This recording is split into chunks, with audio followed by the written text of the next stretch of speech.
Love the Quran masters ക്ലബിലെ പഠിതാക്കൾ അവതരിപ്പിക്കുന്ന വേറിട്ട പ്രോഗ്രാം.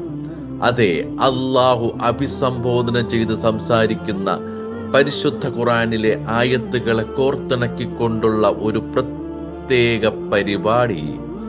എന്നും ഉച്ചയ്ക്ക് 1 മണിക്ക് യൂട്യൂബിലൂടെ കേൾക്കുക, പ്രബുദ്ധരാവുക, മറ്റുള്ളവരിലേക്ക് എത്തിക്കുക. ഇന്ന് ആരോടാണ് അള്ളാഹുവിന്റെ അഭിസംബോധന എന്ന് നമുക്ക് നോക്കാം. ബിസ്മില്ലാഹിർ റഹ്മാനിർ റഹീം. അൽഹംദുലില്ലാഹി റബ്ബിൽ ആലമീൻ. അസ്സലാത്തു വസ്സലാമു അലാ റസൂലിഹിൽ അമീൻ വഅലാ ആലിഹി വസഹ്ബിഹി അജ്മഈൻ. അമ്മാ ബഅദ്.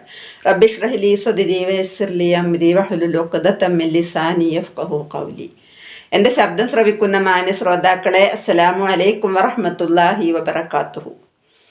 വിശുദ്ധ ഖുർആനിലെ അഭിസംബോധനകൾ എന്ന പ്രോഗ്രാമിലേക്ക് ഏവർക്കും സ്വാഗതം. സൂറത്തുൻ നിസാ, വിശുദ്ധ ഖുർആനിലെ 4-ാം അധ്യായം. 24 റുക്കുകളായിട്ട് 176 ആയത്തുകളാണുള്ളത്. ജീവിതത്തിൻ്റെ വിവിധ തുറകളെക്കുറിച്ച് പറയുന്നുണ്ട് ആ സൂറത്തിൽ. അനന്തരാവകാശം പോലെയുള്ള നിയമങ്ങൾ പ്രതിപാദിക്കുന്ന സൂറത്ത്. അതിലെ 1-ാമത്തെ ആയത്തിൽ സ്ത്രീകളെക്കുറിച്ച് പ്രതിപാദിക്കുന്നുണ്ട്. അതുപോലെ തന്നെ ധാരാളം കാര്യങ്ങൾ സ്ത്രീകളെക്കുറിച്ച് അതിൽ പ്രതിപാദിച്ചിട്ടുണ്ട്. ഈ സൂറത്തിലെ 144-ാം ആയത്തിനെ തദബ്ബുർ ചെയ്തുകൊണ്ട് അല്പം ചില കാര്യങ്ങൾ നിങ്ങളുമായി പങ്കുവെക്കുവാനാണ് ഞാൻ വന്നിട്ടുള്ളത്. ഇൻഷാ അല്ലാഹ്. അഊദു ബില്ലാഹി മിനശ് ശൈത്വാനിർ റജീം.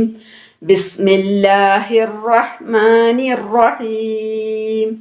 യാ അയ്യുഹല്ലദീന ആമനൂ ലാ തത്തഖിദുൽ കാഫിരീന ഔലിയാഅ മിൻ ദൂനിൽ മുഅ്മിനീൻ അതുരീദൂന അൻ തജ്അലൂ ലില്ലാഹി അലൈക്കും സുൽത്താനം മുബീന. ഹേ സത്യവിശ്വാസികളെ, നിങ്ങൾ സത്യവിശ്വാസികളെ കൂടാതെ അവിശ്വാസികളെ ആത്മമിത്രങ്ങളാക്കരുത്. നിങ്ങൾക്കെതിരെ അള്ളാഹുവിന് പ്രത്യക്ഷമായ ഒരു അധികൃത രേഖ ഉണ്ടാക്കുവാൻ നിങ്ങൾ ഉദ്ദേശിക്കുന്നുവോ? ഇവിടെ വലിയ എന്നതിൻ്റെ ബഹുവചനമാണ് ഔലിയാ എന്നത്.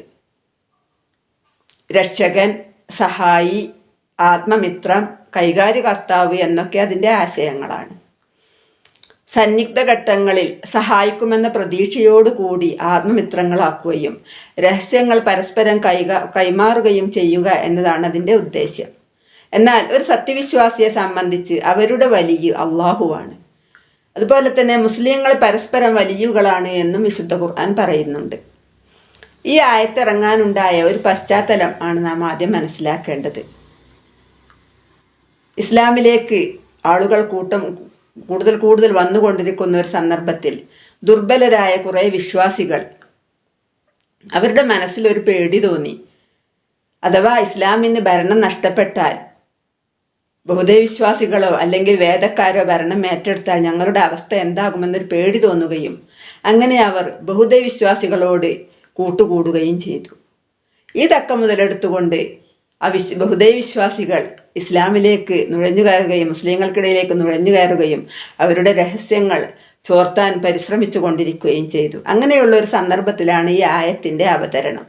നിങ്ങൾ അവിശ്വാസികളോട് കൂട്ടുകൂടരുത്, സത്യവിശ്വാസികളെ കൂടാതെ എന്ന ഈ ആയത്ത് ഇറങ്ങുന്നത്.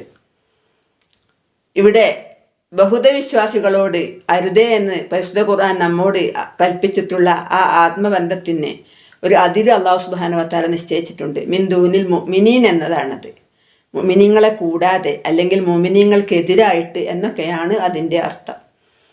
അതല്ലാതെ പരസ്പര വിശ്വാസത്തോടും സൗഹൃദത്തോടും കൂടി ഇടകലർന്ന് ജീവിക്കുന്ന ഒരു സമൂഹത്തിൽ അവരോട് മിണ്ടരുതെന്നോ അവരോട് സംസാരിക്കരുതെന്നോ അല്ലെങ്കിൽ അവരുമായിട്ട് അവരുടെ വിവാഹ സൽക്കാരങ്ങളിൽ പങ്കെടുക്കരുത് എന്നോ ഒന്നും പരിശുദ്ധ ഖുർആൻ നമ്മോട് പറഞ്ഞിട്ടില്ല. കാരണം ഇസ്ലാം എപ്പോഴും സാഹോദര്യത്തിൻ്റെയും സ്നേഹത്തിൻ്റെയും മതമാണ്. അത് പഠിപ്പിച്ച ഒരു മതമാണ് ഇസ്ലാം. അത് നബി സല്ലല്ലാഹു അലൈഹി വസല്ലമയുടെ ജീവിതത്തിൽ തന്നെ ധാരാളം ഉദാഹരണങ്ങൾ നമുക്ക് കാണാം. മദീനയിൽ നബി സല്ലല്ലാഹു അലൈഹി വസല്ലമ ഇസ്ലാമിക ഭരണം നടത്തിക്കൊണ്ടിരിക്കുമ്പോൾ അവിടെ ജൂതരും ക്രൈസ്തവരും ഉണ്ടായിരുന്നു.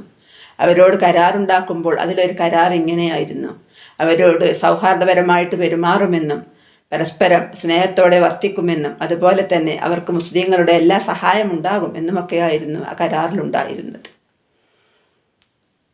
അപ്പോൾ നമ്മൾ തീർച്ചയായിട്ടും മനസ്സിലാക്കണം, മുസ്ലിങ്ങളെ നശിപ്പിക്കാൻ വരുന്ന അവിശ്വാസികളോട് നിങ്ങൾ കൂട്ടുകൂടരുത് എന്നാണ് അതിൻ്റെ അർത്ഥം.